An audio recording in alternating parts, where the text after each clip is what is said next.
মানুষের জীবনে শত্রু থাকা নতুন কিছু নয়। কেউ প্রকাশ্যে বিরোধিতা করে, কেউ আবার নীরবে ক্ষতি করার চেষ্টা করে।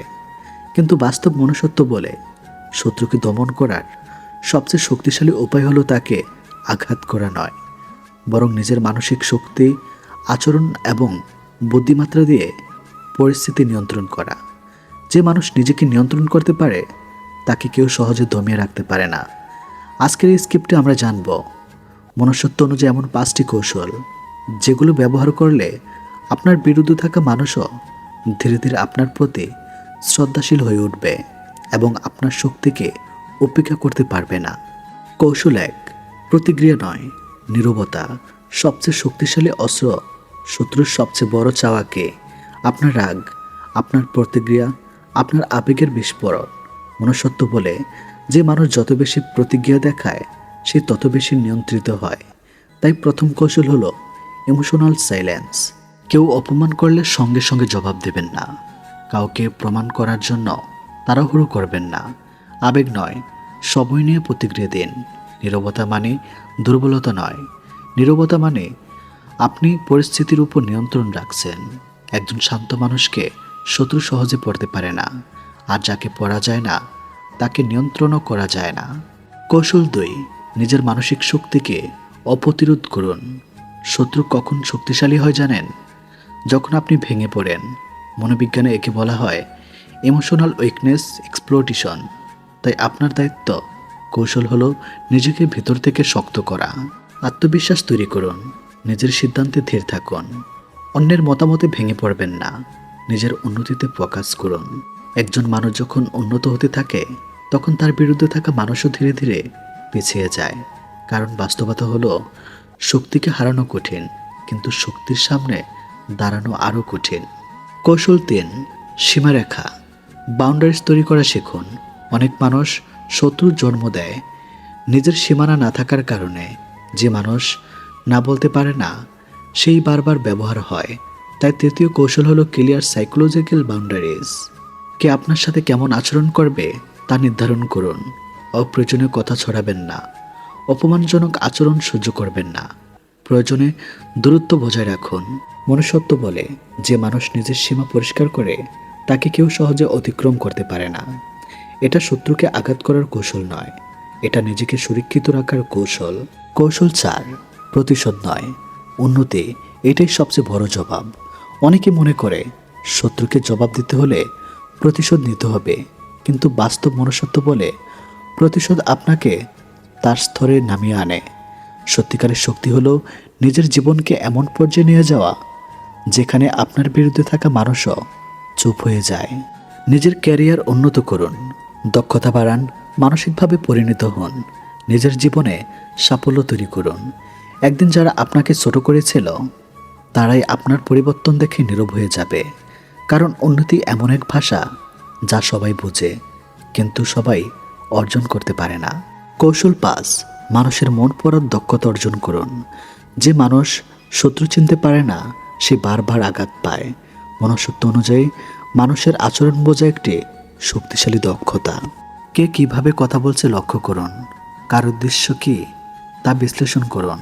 আবেগ নয়, আচরণ দেখুন। অতিরিক্ত বিশ্বাস দেওয়ার আগে সময় নিন। যখন আপনি মানুষের মন বুঝতে শিখবেন তখন কেউ সহজে আপনাকে ব্যবহার করতে পারবে না। শত্রু তখনই শক্তিশালী হয় যখন আপনি অন্ধভাবে বিশ্বাস করেন। অনেক সময় শত্রু বাইরে নয়, ভেতরেই থাকে।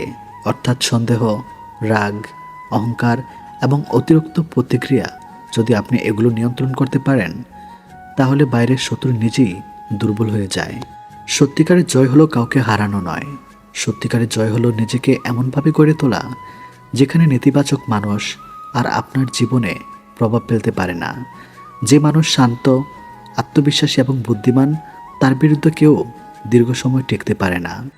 বন্ধুরা, জীবনের সবচেয়ে কষ্টদায়ক অনুভূতিগুলোর একটি হলো বিশ্বাসঘাতকতা।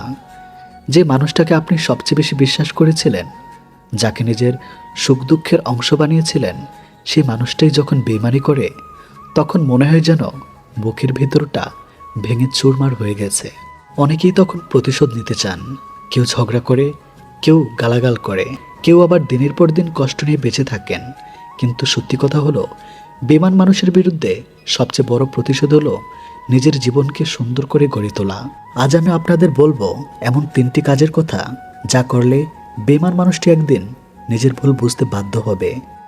নাম্বার 1, কাজ। সম্পূর্ণ নীরব হয়ে যান। বেমান মানুষ সাধারণত একটি জিনিস আশা করে, আপনি ভেঙে পড়বেন, কাঁদবেন, তার কাছে ফিরে যাওয়ার চেষ্টা করবেন। কিন্তু আপনি যদি একদম নীরব হয়ে যান, তাহলে সে মানসিকভাবে অস্থির হয়ে পড়বে। কারণ মানুষের মন এমনই, যা সহজে পাওয়া যায় তার মূল্য বোঝে না। কিন্তু যখন সেই মানুষটি হঠাৎ দূরে সরে যায়, তখন তার গুরুত্ব বুঝতে শুরু করে। তাই তাকে ফোন করে বোঝানোর চেষ্টা করবেন না, বারবার মেসেজ করবেন না। নিজের সম্মান বজায় রাখুন। মনে রাখবেন, নীরবতা অনেক সময় হাজার শব্দের চেয়েও শক্তিশালী উত্তম। আপনার এই নীরবতা তাকে ভাবতে বাধ্য করবে, যে মানুষটি একদিন আমার জন্য এত কিছু করত, সে আজ আমার খোঁজই নিচ্ছে না কেন? এই প্রশ্নই তার অস্থিরতা শুরু। নাম্বার 2, কাজ। নিজের উন্নতিতে মনোযোগ দিন। বেমানির পরে অনেকে নিজের জীবন থামিয়ে দেন, কিন্তু এটা সবচেয়ে বড় ভুল। আপনার জীবনের মূল্য কোনো একজন মানুষের উপর নির্ভর করে না। নিজেকে উন্নত করুন, নতুন কিছু শিখুন, ক্যারিয়ারে মনোযোগ দিন, নিজের স্বাস্থ্য ভালো রাখুন, বই পড়ুন, পরিবারকে সময় দিন। কারণ যখন আপনি নিজের জীবনকে সুন্দর করে তুলবেন, তখন মানুষ দেখবে আপনি হারিয়ে যাননি, বরং আগের চেয়ে আরও শক্তিশালী হয়েছেন। মনুষ্যত্ব বলে, মানুষ সবচেয়ে বেশি অনুতপ্ত হয় তখন, যখন সে দেখে যাকে সে অবহেলা করেছে, সেই মানুষটি তার অনুপস্থিতিও সুখে আছে। আপনার সফলতা কোনো প্রতিশোধ নয়, আপনার সফলতা হলো আপনার উত্তর। এমন উত্তর যার জন্য কোনো শব্দের প্রয়োজন হয় না। নাম্বার 3, কাজ। ক্ষমা করুন, কিন্তু ভুলে যাবেন না। অনেকে মনে করেন ক্ষমা করা মানে দুর্বলতা। আসলে ক্ষমা করার সবচেয়ে বড় শক্তি। ক্ষমা করার অর্থ এই নয় যে আপনি তার ভুলকে সমর্থন করেছেন, বরং আপনি নিজের হৃদয়কে ঘৃণার বোঝা থেকে মুক্ত করেছেন। কারণ রাগ, ঘৃণার প্রতিশোধের আগুনে সবচেয়ে বেশি পুড়ে যায় নিজের মন। যে আপনাকে কষ্ট দিয়েছে, তাকে ঘৃণা করতে করতে নিজের সুখ নষ্ট করবেন না। ক্ষমা করুন, কিন্তু সেই অভিজ্ঞতা থেকে শিক্ষা নিন। আবার একই ভুল করবেন না। যে মানুষ একবার বিশ্বাস ভেঙেছে, তার প্রতি ভবিষ্যতে সীমারেখা তৈরি করুন। কারণ ভালো মানুষ হওয়া আর বোকা হওয়া এক জিনিস নয়। বন্ধুরা, বেমান মানুষকে কাঁদানোর জন্য আপনার কান্নার দরকার নেই। তাকে অনুতপ্ত করার জন্য আপনার প্রতিশোধেরও দরকার নেই। আপনার দরকার শুধু 3টি জিনিস: নীরবতা, নিজের উন্নতি এবং মানসিক শক্তি। মনে রাখবেন, জীবনের সবাই আপনার সঙ্গে থাকবে না। কেউ কেউ আসবে শিক্ষা দিতে, কেউ কেউ আসবে কষ্ট দিতে। আর সেই কষ্টই একদিন আপনাকে আরও শক্তিশালী মানুষ বানাবে। তার জন্য নিজের মূল্য কমিয়ে ফেলবেন না। যে মানুষ আপনার মূল্য বুঝতে পারেনি, তার জন্য নিজের মূল্য কমিয়ে ফেলবেন না। আপনি মূল্যবান, আপনি সম্মানের যোগ্য। আর একদিন ঠিকই এমন মানুষ পাবেন যে আপনার ভালোবাসার মর্যাদা দিতে জানবে। তাই আজ থেকে সিদ্ধান্ত নিন, কাউকে দেখানোর জন্য নয়, নিজের জন্য বাঁচবেন। কারণ যে নিজেকে ভালোবাসতে শিখে যায়, তাকে হারিয়ে দেওয়া পৃথিবীর কোনো বেইমান মানুষের পক্ষে সম্ভব নয়।